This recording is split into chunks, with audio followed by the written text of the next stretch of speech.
I'll tell you, 3.5 hours it's taken me to get to this point right here. Yeah, I mean, yeah, um, everything just kind of went sideways in the last 3.5 hours. So we're here. Let's do a role reveal, shall we?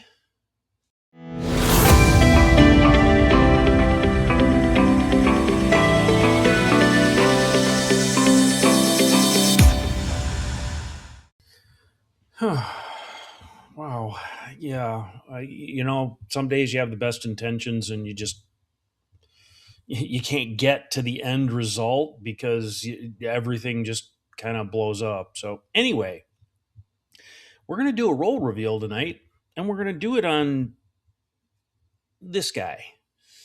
Now, this is a role that I got from somebody on my Facebook page, and I paid a pretty fair penny for it. I paid a little over $500 for it for the role. It's a 1942 Denver Mint roll. See if I can find the little. Yeah, there it is, right there. See if you can read it. 42D. It is a Batdorf wrapped roll, and it has decently tight ends, so obviously has not been faked. Um, so yeah, we'll talk a little bit about the roll in just a second, and what I kind of hope to find in it. We'll see.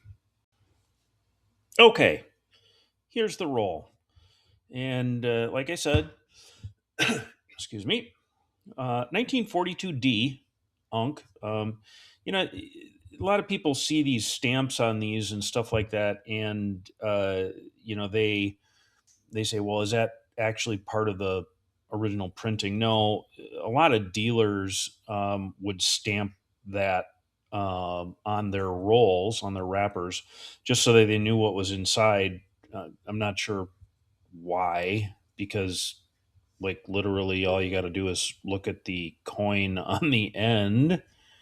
Oh wait, there's a one on the other end as well that has the date on it. So it is what it is. This is a Batdorf wrapped roll. If you do not know what a Batdorf wrapped roll is, do me a favor, go back to my other videos that I've had in the past and learn what a Batdorf wrapped roll is. So yeah, let's open this. I'm gonna put my glasses on because I'm pretty much blind as a bat for anything up close. And we're gonna open it up. Now it is a little loose on this one end right here. There'll be people that'll say, "Okay, it's been opened." Okay, first of all, if you know anything about Batdorf rolls, you know they can't be opened and resealed. Um, so doesn't happen that way. And so a Batdorf wrapped roll is just literally one of the tightest known ways of wrapping a roll of coins that there is. And this one does show on the end. It is a discolored end coin on this end, as well as this end. It is discolored. And so that means that yeah, these have been in there since they were wrapped. Now, whether they were wrapped in 1942 or not is anybody's guess. They could have been wrapped in a year or two after that. This is a very common color wrapper for the year 1942. That this light colored craft paper, if you want to call it such, um, started being used right around 1940. I've seen things in the 30s, but not a bunch. Usually in the 30s, most of them were red in color. So rather than being this craft paper color. So let's get to opening this. All right, I'm gonna try and get through this without sneezing because that would be horrible if I sneezed on like an open roll of coins. That's what happened at the end of the last little segment there, and why I had to stop. I was about to sneeze. Yeah, I had to turn away and cover my mouth, and pretty much like, yeah, everybody knows what happens when you sneeze, especially over top of coins. It doesn't turn out pretty for the coins. All right, so let's open this. See what we got. Now, I have experience with 1942D rolls in the past. Not from this particular bank, but this one's Commerce Trust Bank of Kansas City, Missouri, is where it's from. And the experience I've had in the past is absolutely phenomenal. I think I had 9 of them from, and there's a video. If you go back on my YouTube channel here, there's a video that shows me opening some of those rolls, and it's pretty cool. So let's see what we get here. All right, there they are. So now I want everybody to pay attention to how short this wrapper is.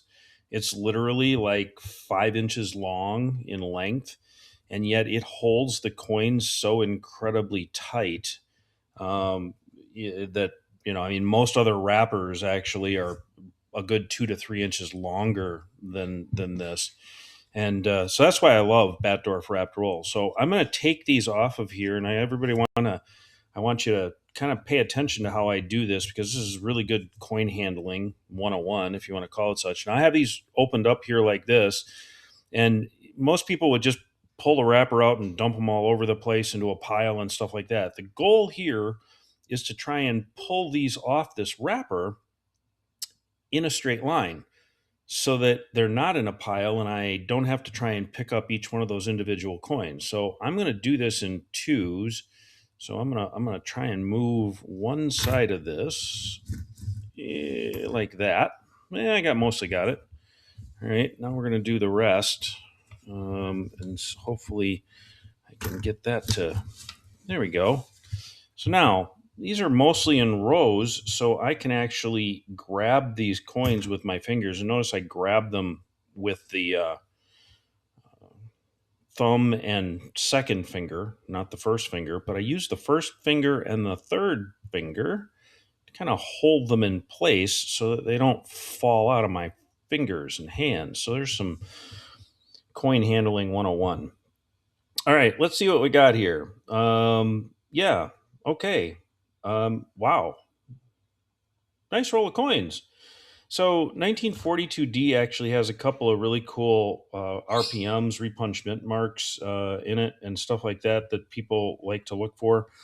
What's cool about 1942 as a year is that it is a year that most people don't realize that the coins or the blanks that were made, the planchet strips, very early in the year, the mint director made a, I guess, judgment call, or at the discretion of the Treasury Secretary would be my guess, to remove any and all tin or remaining tin that was used to create the Lincoln cents. So that means that a majority of the coins in 1942 that were minted were actually minted as brass, if you want to call it such. Now, brass is not exactly what it is, but anyway, in order to get brass, you need more than 5% of the zinc that's in them to create it. So anyway, the tin was removed, and therefore there are only 2 elements that create the copper strips that were turned into blanks. And those copper strips are made out of 95% copper and 5% zinc. And so no tin, because they needed the tin for the war effort. So that happened. And from what I gather, it was probably late February or early March when the coins started being made, or the cents anyway, started being made without that tin in them. So while you can't physically tell the difference, they do tone differently over the course of time between the ones that were minted in, say, January and February versus the ones that were minted in later months. And I mean, I don't want to say that I can tell the difference, but what I'm saying is that if you pay attention, they definitely look different. These are very, very nice coins. Um, I will do my best to get some pictures here and put some pictures up in a minute. But as you can see, I apologize that I can't really get that my camera to focus. But no spots, no hits, and the cool part, because the coins were in this wrapper and they were so tight, there was very little air getting to any of those obverse and reverses of the coins, and even for that point, the rims. So nice set of coins. Definitely worth the 500 and some dollars I paid for it. And I will go through and try and grade it out, my opinion wise, before I end the video. Let's see what happens. All right. So here they are, all laid out. Obviously, there's a large row of 65s in here. There's some of these would probably go 65 plus, but lots of 66s, several 66 pluses, and yeah, there's a good selection of 67s. I wouldn't call any of those 67 plus, and that's okay. It's still a very, very nice roll of coins for its age. And the two enders are up here and stuff like that. So a grading mat comes in pretty handy. It's something that I actually kind of designed myself and had a friend help me get them ordered and stuff like that. But kind of a fun coin. I'll be back in a second. We'll finish up the video and go from there.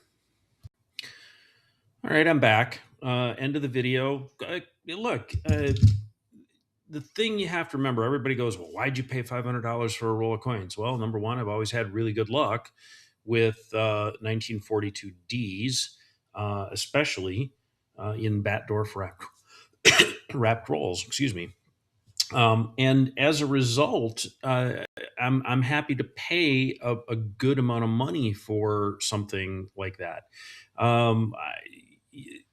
The roll market, it isn't gaining any rolls. We'll put it that way. I mean, you're not getting any more rolls of coins, Lincoln cents anyway, especially wheat cents. So the more of them that are opened, like the one I just did, the less there actually are. Now, I'm the type of person that does not cherry pick my rolls.